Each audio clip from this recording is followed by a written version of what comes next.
Здравейте, казвам се Илия Илиев от Home недвижими имоти и правя това видео, за да поговорим малко за промените, които влязаха в сила, свързани с ипотечното кредитиране от 1 октомври насам, а именно банките направиха малко актуализация по политиката, и то не само на една, две или три конкретни търговски банки, а като цяло, относно ипотечното кредитиране, че възможност за ипотечен кредит ще имат хората, които могат да си позволят да изплащат този кредит максимум 30 години, като вноската, която е на месечна база, не може да надхвърля 50% от доказания деклариран доход и същевременно само 85% може да бъде финансирането на банката спрямо оценката на съответния недвижим имот, който ще служи като обезпечение.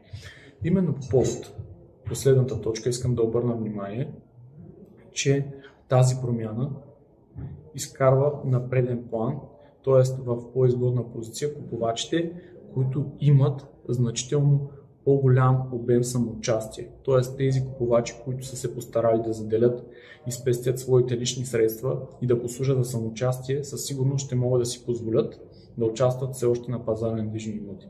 Хората, които не са обърнали внимание на тази стъпка, от 1 октомври нататък, една част от тях ще са с така доста по-големи затруднения да изтеглят ипотечен кредит. Затова всяка една сделка изисква подготовка и в този случай, ако вие сте от страната на купувачите, най-разумното нещо, което може да направите с цел адаптация към пазара, който е в момента в България, е да работите в посока заделяне на капитал. Защото по този начин, когато имате самоучастие, вие можете да сте по-гъвкави и няма да сте ограничени от към възможности. В този случай вие ще имате възможността да изтеглите по-голяма сума пари, което съответно да ви позволи да закупите по-добър имот. Говоря по-добър като параметри спрямо вашето търсене, без значение дали става въпрос за имот за живеене или дори за инвестиция.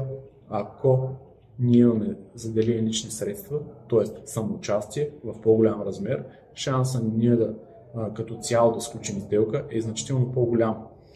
Така че моят апел е към хората, които сериозно имат намерение да участват на пазара на недвижими имоти, да заделят своите лични средства, за да имат едно финансиране от банката, което да им позволи да сключат добра изгодна сделка. Да имат необходимото самоучастие, минимум 15%, но колкото по-голям е размера на самоучастието, толкова по-голям шанс, както казахме на първо място, имаме да изтеглим кредит и да осъществим сделката. Надявам се да съм бил полезен, защото информираният клиент е силният клиент на този пазар, а и на всеки друг. Благодаря ви.